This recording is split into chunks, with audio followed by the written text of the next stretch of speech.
warahmatullahi wabarakatuh. Selamat pagi anak-anak semua. Baik, seperti biasa sebelum pembelajaran kita berdoa dulu ya. Berdoa menurut agama dan kepercayaannya masing-masing. Berdoa mulai.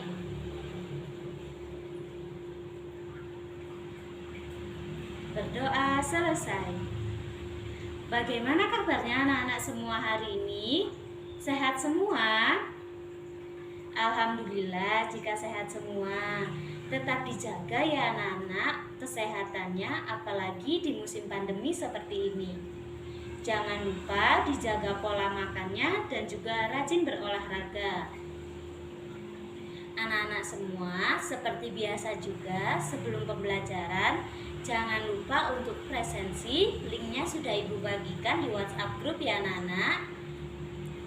Ibu tunggu hari ini untuk mengisi kehadiran kalian.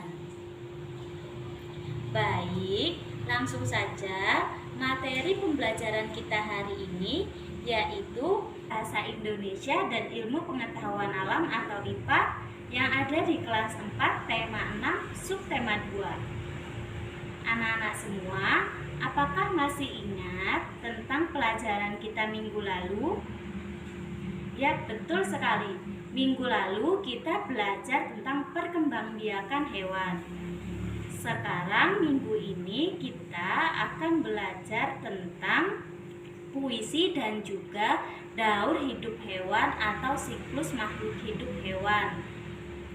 Nah, sebelumnya Ibu akan sampaikan KD serta indikator dan tujuan pembelajaran kita hari ini. Nah, untuk KD-nya akan Ibu tampilkan di sini serta indikatornya ya anak-anak. Untuk tujuan pembelajarannya yang akan dicapai akan Ibu tampilkan di sini. Nah, anak-anak langsung saja ya kita masuk pada materi pembelajaran kita yang pertama. Anak-anak, Ibu punya gambar berikut ini. Nah, anak-anak semua coba dari gambar di samping ini, apakah anak-anak bisa menyebutkan profesi apa saja yang ada pada gambar tersebut? Bagus, pintar. Di situ ada gambar polisi, pelajar, habis itu pramugari, dan yang lain-lainnya. Selain itu, Ibu juga mau tanya, apa cita anak-anak semuanya? Nah, dari gambar di samping ini, apakah ada keluarga kalian yang berprofesi sesuai gambar di samping ini anak-anak? Jika ada ataupun tidak ada, Ibu mau bertanya, kira-kira bagaimana cara kita menghargai ataupun memberikan apresiasi terhadap profesi yang dimiliki kedua orang tua kita ataupun keluarga kita lainnya? Kira-kira apa ya anak-anak? Nah, Ibu akan kasih tahu salah satu contoh cara kita untuk mengapresiasi profesi dari keluarga kita. Anak-anak itu bisa menggunakan puisi sebagai bentuk apresiasi ataupun penghargaan dari kita untuk keluarga anak-anak semua. Nah, berbicara tentang puisi, apakah anak-anak semua tahu apa ya puisi itu? Nah, untuk lebih lanjutnya, anak-anak mempelajari e-modul serta media pembelajaran yang sudah Ibu bagikan di Google Classroom. Silahkan dipahami terlebih dahulu ya anak-anak. Nah, anak-anak, setelah mempelajari bahan ajar ataupun media pembelajaran yang sudah Ibu bagikan, apakah anak-anak tahu apa itu puisi? Yap, benar sekali. Puisi adalah salah satu bentuk karya sastra yang dibuat sesuai dengan ungkapan perasaan penulis yang ditulis menggunakan bahasa yang dipadatkan atau menggunakan kata-kata yang imajinatif. Jadi, puisi itu merupakan bentuk ungkapan ataupun rasa dari penulis yang bentuknya itu kata-katanya pendek-pendek namun merupakan kata imajinatif. Nah, selain itu, karena anak-anak sudah mempelajari pengertian puisi, apakah anak-anak tahu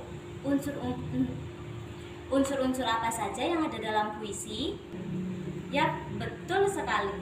Unsur-unsur dalam puisi terbagi menjadi dua, yaitu unsur secara fisik maupun secara batin. Unsur fisik ini merupakan unsur yang tampak dalam puisi. Misalnya, tipografi, diksi, gaya bahasa, kata konkret, rima, ataupun imaji.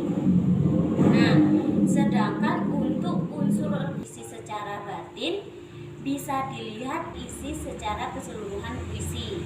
Contohnya, unsur batin itu ada makna, rasa, nada, dan juga amanat. Nah, kita sudah mempelajari apa itu pengertian puisi serta unsur-unsur yang ada dalam puisi.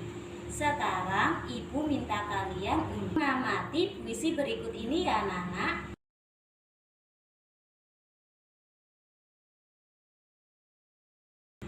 Judul puisinya yaitu penulisnya dari Uswatul Hasanah. Coba kalian baca secara keseluruhan dan kalian pahami serta kalian sebutkan apa sih isi serta makna dari puisi tersebut.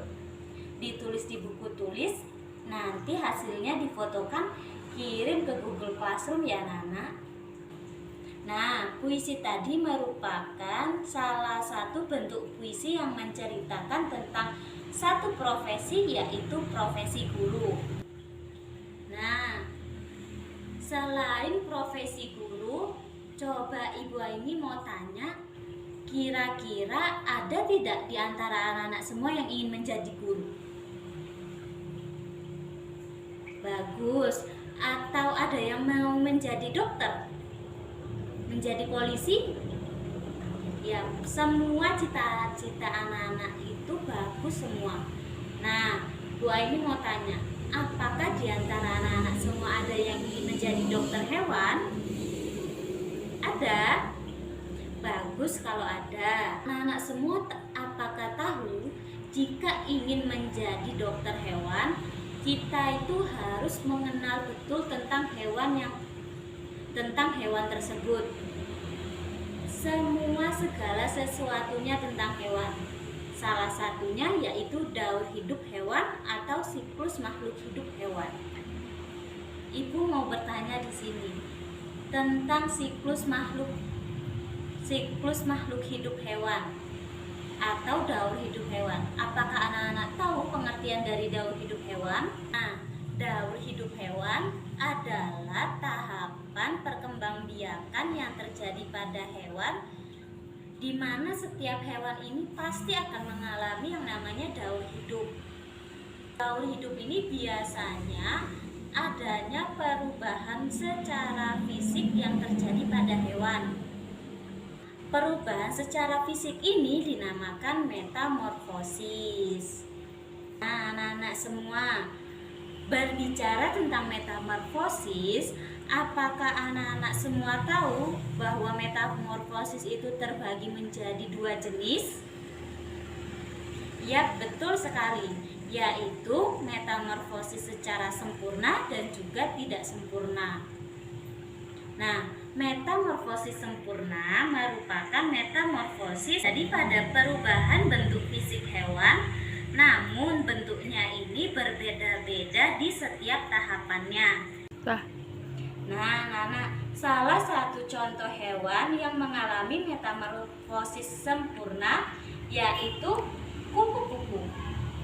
Bisa dilihat, apakah anak-anak tahu daur hidup dari kupu-kupu? Ya, coba kita cek lagi ya di sini. Apa saja daur hidup dari kupu-kupu?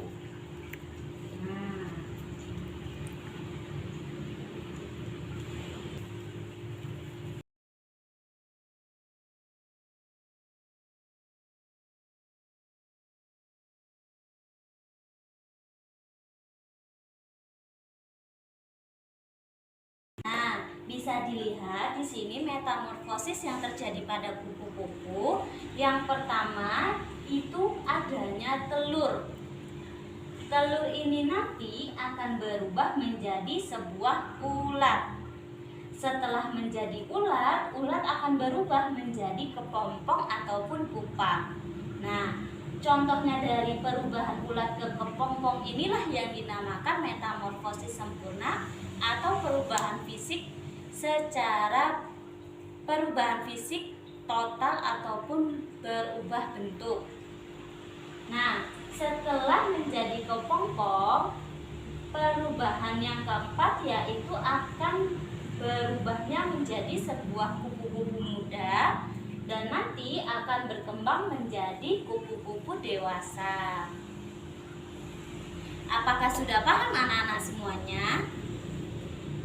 Bagus jika sudah paham. Untuk selanjutnya, metamorfosis tidak sempurna. Nah, untuk metamorfosis tidak sempurna ini merupakan kebalikan dari metamorfosis sempurna, di mana metamorfosis tidak sempurna ini merupakan perubahan bentuk fisik yang terjadi pada hewan, namun perubahannya itu tidak secara total atau hampir sama. Contohnya di sini bisa terjadi pada hewan kecoa. Karena tahapan kecoa itu mulai dari telur akan menetas menjadi kecoa yang kecil ataupun anak kecoa dan berubah menjadi kecoa dewasa. Kira-kira selain kecoa, anak-anak adakah yang tahu contoh metamorfosis tidak sempurna lainnya? Silahkan disebutkan ya. Nah, anak-anak, pastinya selain kita mempelajari tentang bagaimana hewan berkembang biak ataupun daur hidup hewan, kita juga harus tahu bagaimana cara kita melestarikan hewan agar hewan tersebut tidak punah ataupun tetap adanya hewan tersebut.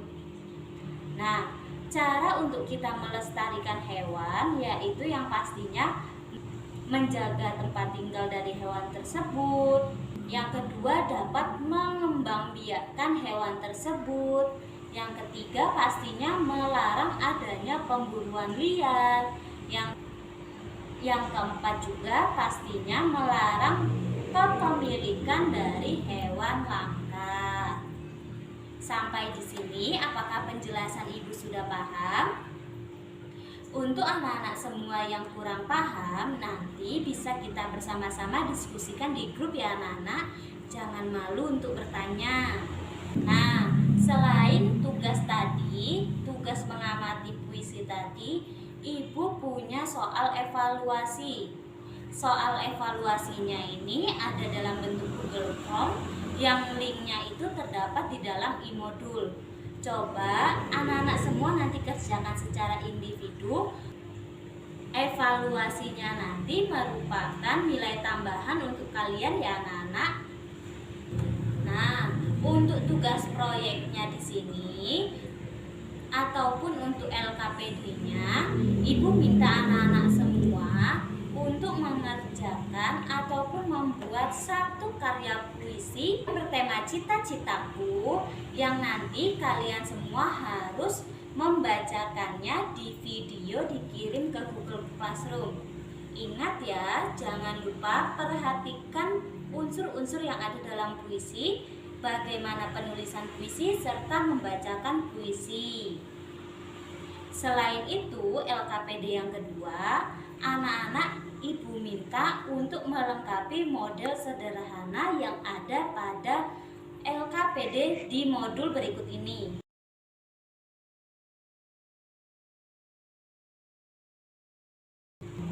Di sini ada dua makhluk hidup, yaitu katak dan juga belalang. Coba kalian lengkapi model tersebut. Lalu kalian sebutkan apa sih perbedaannya di antara kedua model tersebut, dan juga bagaimana cara kalian untuk melestarikan hewan-hewan tersebut. Nah, sampai sini dulu pembelajaran kita hari ini. Ibu harap kalian memahami serta mengerjakan tugasnya tepat waktu ya anak-anak. Jangan lupa, jika memang ada yang ingin ditanyakan atau anak-anak semua mengalami kendala, anak-anak bisa WhatsApp di grup, kita diskusikan bersama-sama ya anak-anak. Dan ingat, kita adakan meet ya anak-anak untuk membahas materi yang sudah kita pelajari. Pembelajaran hari ini sekian dulu Ibu akhiri. Sebelum pembelajaran ditutup, marilah kita berdoa menurut agama dan kepercayaan kita masing-masing. Berdoa mulai.